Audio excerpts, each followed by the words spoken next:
happened in Belgium, it would have happened in any land.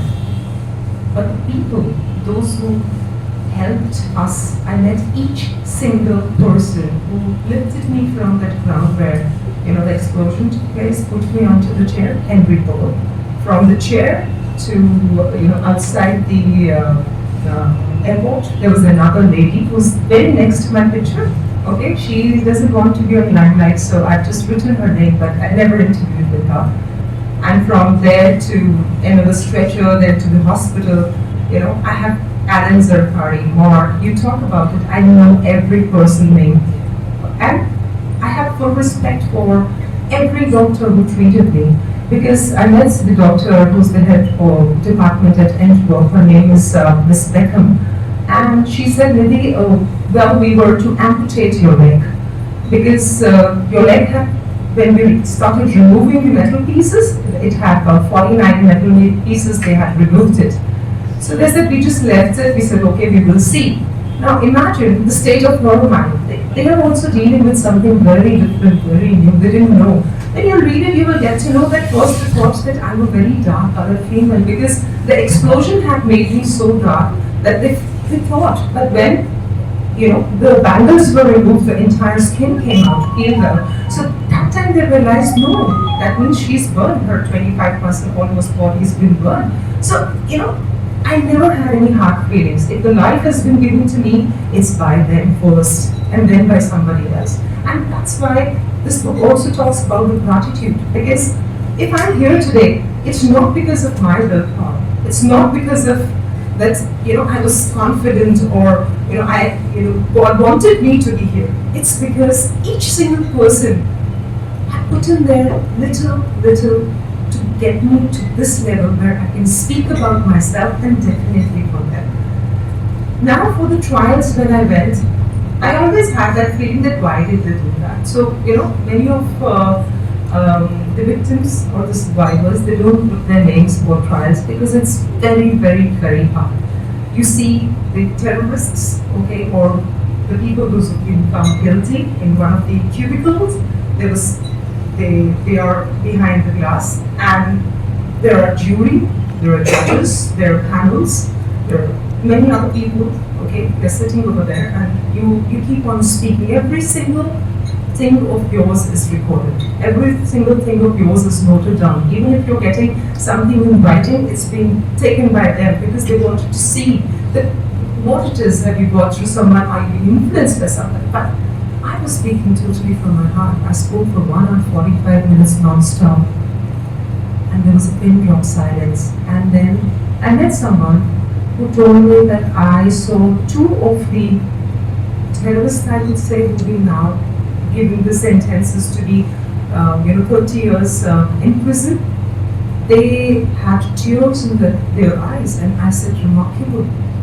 If I can change those hearts, those who have made this, I think I can change many. And it was a relief for me, because I think it's always, if only one person is involved in it, if only you are the person who has been attacked, or you are the victim, you can still think of giving them a kind of second thought to it. But if it's a mass, I do not have any right, but I have the right to change, and that's what I did. And I thought I'm going to end up my life. It's very normal. First of all, being a woman, you always see yourself in the mirror and say, "Aaj kaise lag rahi hu? I'm looking nice, beautiful," right? Second thing, you're a working woman. You're independent. Third is you're a mother. You're in a profession where the beauty counts. When the attack happened, and when I was taken to Antwerp, when my bangles were removed, I removed the bangles when they said, and Mark said, head nurse, oh my God, she's burnt. And then I asked him a question. I said, is my face burnt? He said, yeah, my face is totally burnt. And I went in a dilemma. I didn't know. I was quiet. And then I said, don't do anything, I want to die. That was my first feeling. And after that he said, you didn't even utter a word, because I met him. I saw the entire, the bed, the scan where I was that my surgeries and everything started, I was in induced coma. When I got back into my conscious, it was, I think, almost 35 to 40 days after the attack, when I was not shown to my children. Because my children, they used to ask my husband, Mama, kaise hai? How's mom? He had no answer, but he would say, she's fine, but she's resting. Because he could have not shown me my face to, young ones like those who are just 13 and 10, that she's like a mummy, she's entirely burned, and I had bandages from top to bottom. And when it was like I urged, when I got back in my senses, that I would want to see them, one of the nurse, she said, oh, you look fantastic, you look beautiful. I said, can I see the mirror? Because I wanted to see that how, patches or whatever I've got. And then she showed me the mirror. The first time when I said, okay. And then my sister came, because they were allowed from the morning till evening 6 o'clock, so they were in one of the hotel. So my sister came with my husband, and normally both of them, and they used to come in first, and then I remember I said, Didi, I want to die. I don't want to live, because things started running in my mind. Doctors had told she will not be able to walk because I've missed so many bones and so many muscles have been scooped. It's like I have still metal pieces in my eyes. So, I have tinnitus, loss of hearing. You talk about it in a habit.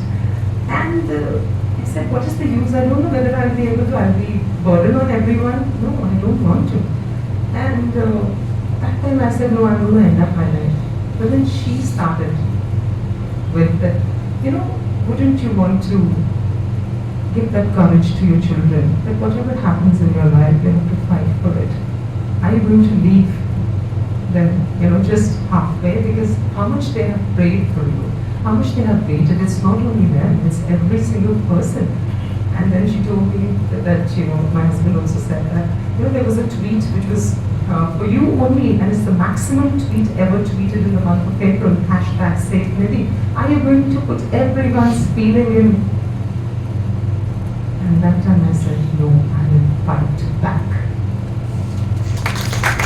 So we had 2 different editors, we had 3 different proofreaders to go through a book, and then the final thing had come up. But I think we were delayed in the entire process, and the book, it came in on 10th of February, it was my son's birthday, 2020, online, because the COVID restrictions were such that we could not do any kind of an event. And so it happened with Dutch language. The name of the book in Dutch is Herborn, that means rebirth. And I said, well, I can't even go there because I didn't have my booster doses, and And then finally, the book was written in the lockdown, but it got released this year. So I managed to approach Frank, and Frank said, definitely we will do it. And that's the I would say, the story behind the book. Now, why the book is so important? The book is important definitely for me, definitely. Because whenever such kind of devastating incidents that take place, it is most of the time the third person who would write the book. It is very rarely that it will come from a victim, or it will come from a survivor, I would say, or from the family members, because they live through that moment again and again. They go through it. They skip their heartbeats. It touches you badly. So I think we need to give that respect to it. So that's the reason I was behind it. That, no, we need to do the Dutch. Second thing is, if you will take the reviews of it online, any platform, whether it's Amazon or anything, you will find that it has been given 4.3 to 4.5 rating, which is for a non-writer. It is a fabulous reading. That means it has something. But the only thing is, it couldn't reach, it properly, or in the limelight. It couldn't reach, but I'm sure it will now. Third, I would say that the book has everything, every single element. what a person, what a human being requires it to be in their life. We talk about compassion, love, empathy. We talk about, confidence, resilience, upcoming skills, everything it has. It has the chapters to fight back. We first thought to name this book as, Never Say Die, but then they said, no, we will keep it unbroken because it shows different states of your life. It goes through a different level, and you've been unbroken every time. And it's a very catchy headlines, so I said, okay. So it has everything. You talk about it. Even today, I don't have a job. I'm a housemaker now. A person who's worked for 25 years and suddenly you can put to a full stop, okay, you cannot work. So how it is, sometimes you do have your starts. Sometimes you feel that, oh my God, there's something. But I open up any page and I see, okay, I come from here. I think I can go. If I can feel that, definitely many others, and I've seen, because I'm a corporate speaker, I speak at corporates. I'm a speaker for, I've gone through juvenile jails. I speak to different children. I understand. I give empathy because they do not need sympathy. Empathy is something is required to build them, to be. So this book shows each and every aspect. So that's where this book is so important in the lives of every single person. And I also felt that how we are so different. I'm an animal lover.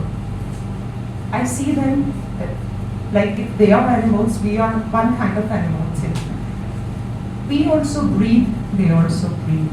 They also take birth, so do we take birth. They also die one day, so do we die. They do not do anything in life, so that's why they are not remembered. So there is something in our lives that we have to do as a human being. There's every single person has something to perform, has something to deliver to this entire society, and that's why we are born for. We are different because we have the capacity to think, we have the capacity to build, we have the capacity to unturn, we have the capacity to win. We can unturn anything. We can speak, we can think, we can mold. So that's why we are so different, and that this book shows. And thank you for all your presence and for such a silence, because I think my words have delivered too much. Thank you so much.